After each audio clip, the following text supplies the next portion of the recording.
Bom, abra sua Bíblia em Atos dos Apóstolos, capítulo 1, verso 1. Atos dos Apóstolos, capítulo 1, verso de número 1, que nos diz assim: Fiz o primeiro tratado, ó Teófilo, acerca de tudo que Jesus começou não só a fazer, mas a ensinar. Você pode repetir só o finalzinho? Não só a fazer, mas... Agora, vamos lá. Não, pode deixar o primeiro, só o primeiro mesmo. Repita só o finalzinho.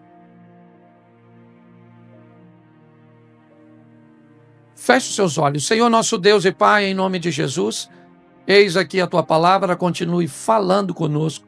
Usa-me como um canal de bênção nesta hora, pelo poder do nome de Jesus. Você pode dizer amém? Isso. Eu quero pegar essas duas colocações do escritor de Atos. Ele está mandando uma mensagem dizendo que ele vai falar acerca de duas coisas. E a primeira delas é o que Jesus começou a fazer.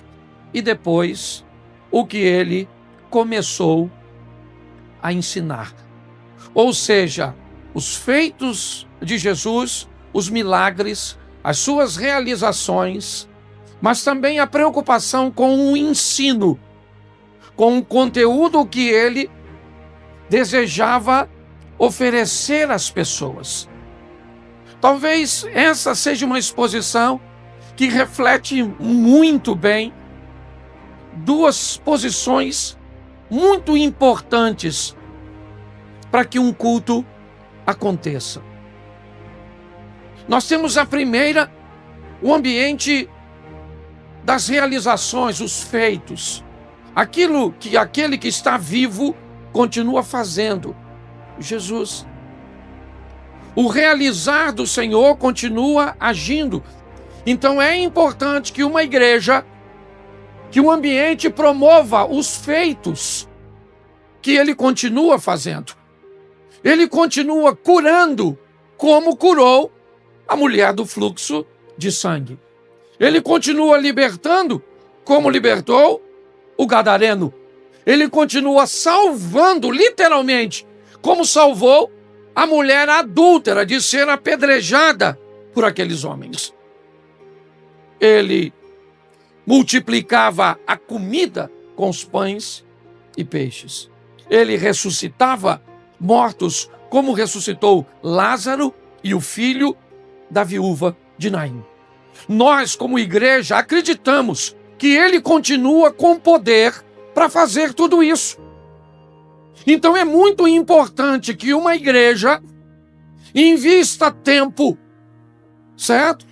Com campanhas, ainda que muitas pessoas discordem, com momentos de oração, de unção, de intercessão, porque nós acreditamos que ele continua fazendo, certo?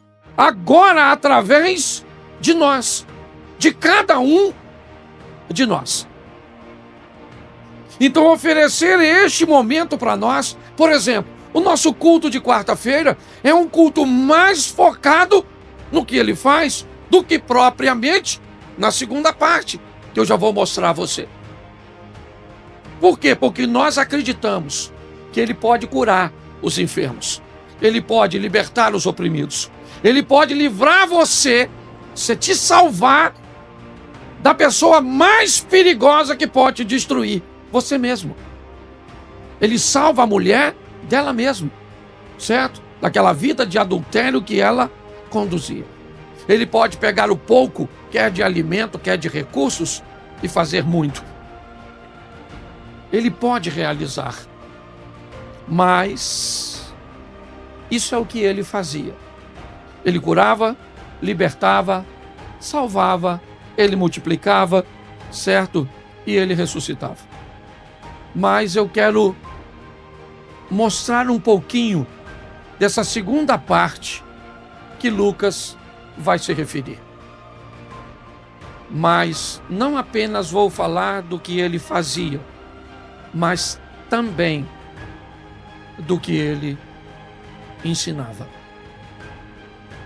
Hoje nós temos muitas pessoas que sabem muito pouco a respeito de seus direitos, seus deveres, que têm muita informação e pouco conhecimento.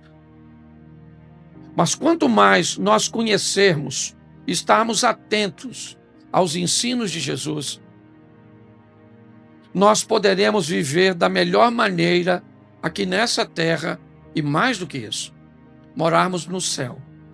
Uma das formas, você viu o Eduardo ministrando aqui na oferta, de nós mostrarmos a nossa comunhão com Deus, está na nossa obediência.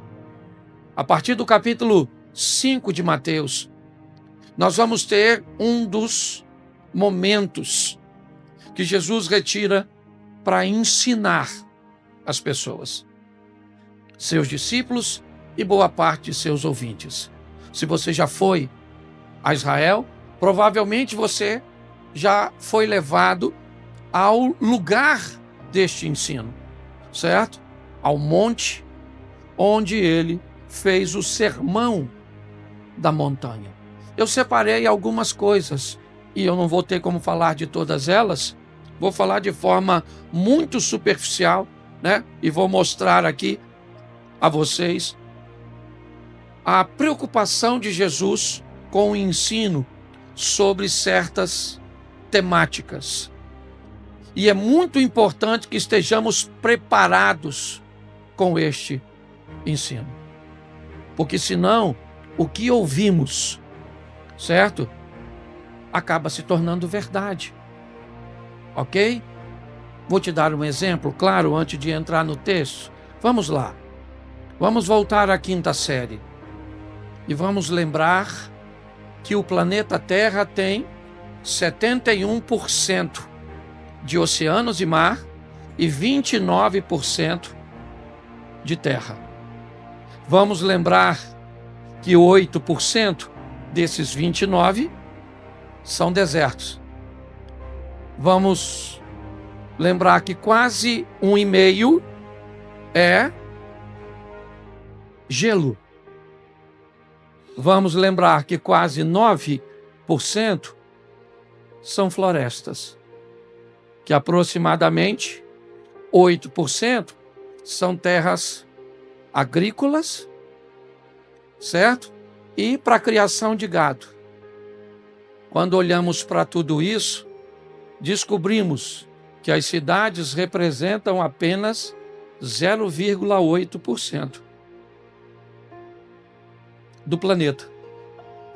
E algumas pessoas nos convenceram de que ocupando um espaço tão pequeno, nós interferimos em camadas de ozônio e na temperatura da Terra, com 0,8%. Mas, se não concordarmos com isso, o que vamos fazer com os ambientalistas? O que é que vamos fazer com toda essa estrutura que se criou em torno dessa informação? Hoje, uma mentira repetida em determinadas redes sociais ou veículos de comunicação é facilmente encarada como uma verdade. Hoje eu recebi a ligação de um policial de São Paulo, certo? Que conseguiu meu contato com outro policial aqui, certo? De uma delegacia, para me falar se o remédio que eu estou vendendo para diabetes na internet funciona mesmo. Você já ouviu eu vendendo remédio para diabetes? Alguém viu? Faça assim, por favor. Isso. Alguém viu eu vendendo remédio para os olhos? Já? Já tem um tempinho. Para os ossos. Tem um infeliz que ainda me botou vendendo remédio para impotência. O cara dos ossos, sabe o que o cara colocou, Geraldo? Olha só, a minha voz é inteligência artificial, porque eu agora comecei a usar o remédio para os ossos. Estão transmitindo, não estão? Pô, então legal, que isso vai ficar, porque eu não vendo nada. Na internet, o cara disse, olha só, olha para onde vai a situação, ok? Que supostamente eu falando que o remédio me ajudou porque eu não estava conseguindo ajoelhar para orar. O cara não tem nenhum temor de Deus. O outro colocou a minha voz dizendo que eu não estava pegando a esposa. Realmente eu nem estou, mas não precisa falar. Não é verdade. Mas não é nem por dificuldade, não. É pelo motivo, o mesmo motivo seu que é casado. Você tá entendendo? Porque eu sei que você estava rindo de mim, mas eu sei como funciona. Você está entendendo? As coisas tomaram um vulto impressionante. Porque me parece que as pessoas estão pedindo, me enganem. Porque às vezes é notório que é uma mentira. Certo? Mas enfrentamos dificuldade. Jesus se concentrou aqui a falar de alguns temas importantíssimos que nós não podemos negligenciar. O primeiro deles é a oração. E Jesus fala duas coisas no capítulo 6 de Mateus sobre oração. A primeira, ele vai dizer onde orar. E a segunda, ele vai dizer como orar. Olha a preocupação. Primeiro, onde? Capítulo 6, verso 6. Coloca, por favor. Isso. Mas tu, quando orares, entra no teu aposento, fecha a tua porta, ora ao teu pai que está em secreto, e teu pai que vê em secreto te recompensará publicamente. Presta atenção no que Jesus está falando aqui, ensinando na verdade. Quando você for orar, busque ir para um ambiente onde nada consiga roubar a sua atenção. Olha o que ele diz. Entra num quarto, fecha a porta. Olhe bem. O que ele está dizendo é elimine toda a distração, tudo aquilo que possa tentar roubar a atenção que naquele momento deve estar totalmente direcionada para Deus. Entendeu? Às vezes nós pensamos que dá para orar em qualquer lugar. Não. Segundo Jesus, é importante. Porque o que nós vamos fazer é um ato poderosíssimo e inevitavelmente o mal vai tentar, desde causar barulhos externos até barulhos internos. Quem é que nunca já foi fazer uma oração e começou, Senhor meu Deus, e a cabeça? Amanhã eu tenho que acordar cedo. Pai poderoso, entra com providência. Eu nem jantei. Já aconteceu isso com você? Então Jesus ensina onde orar. Ok? Onde? Num ambiente, eu não sei, talvez você vai ter que no trabalho, tirar um momento na hora do almoço, eu não sei. Mas Jesus diz algo e nos ensina algo muito poderoso. Vá para um ambiente onde a possibilidade de roubar a sua atenção, de te distrair, seja praticamente erradicada. Evite os barulhos, evite as vozes. Então é o que ele diz. Tu, quando orares, entra no teu aposento, fecha a tua porta e ora ao teu pai que está em secreto.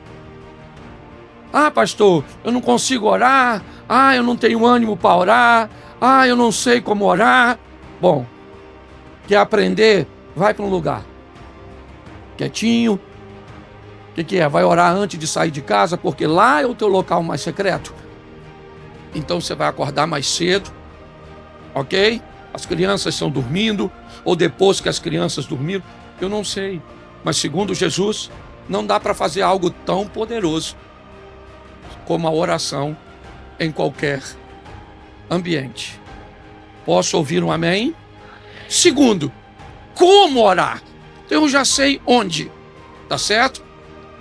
Agora, como eu vou orar? Coloca o verso 9, por favor.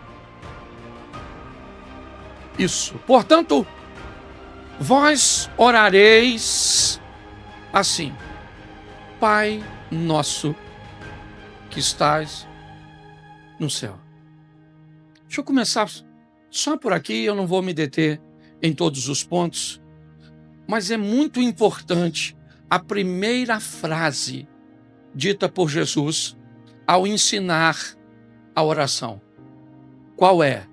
O Pai é nosso de quem? Nosso de todos.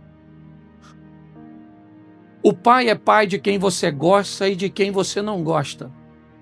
O Pai é pai de gente que você acha que merece e de gente que você acha que não merece.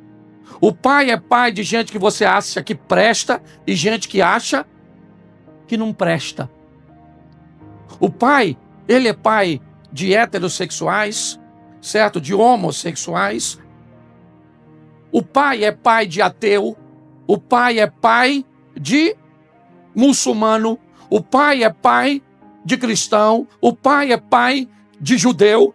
O Pai é pai de quem tem uma religião de matriz africanas. O Pai, presta atenção, na conscientização, o nosso é uma habilitação dizendo que todos podem acessar a oração. Todos. Tá certo? Então, todos podem orar. Jesus está dizendo isso. Orem no lugar onde nada roube a sua atenção, ok? Porque o que você vai fazer é poderosíssimo. Eu estou falando isso a via de regra. Obviamente que em algumas situações você não terá como fazer isso, por questões emergenciais.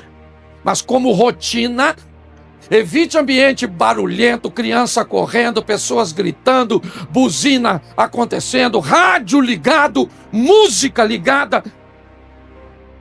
Tudo deve ser afastado, porque esse é um momento poderosíssimo, que quem pode fazer, segundo ele ensinando?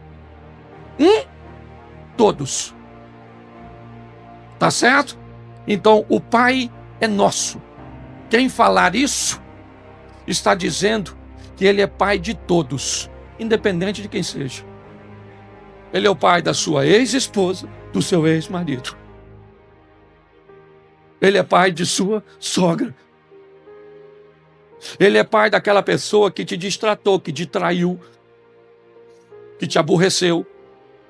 Você está entendendo? Esse é um ensino poderosíssimo que nós precisamos aprender de imediato.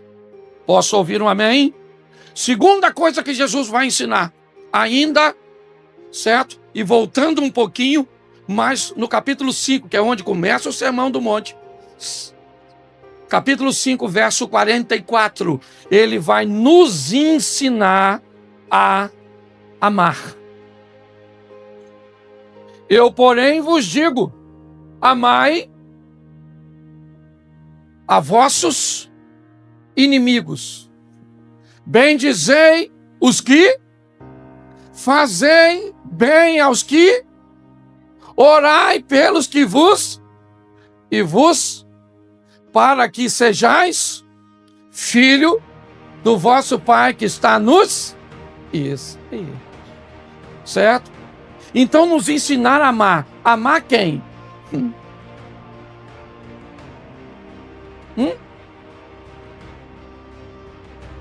Amar quem não merece seu amor. Isso é que é difícil.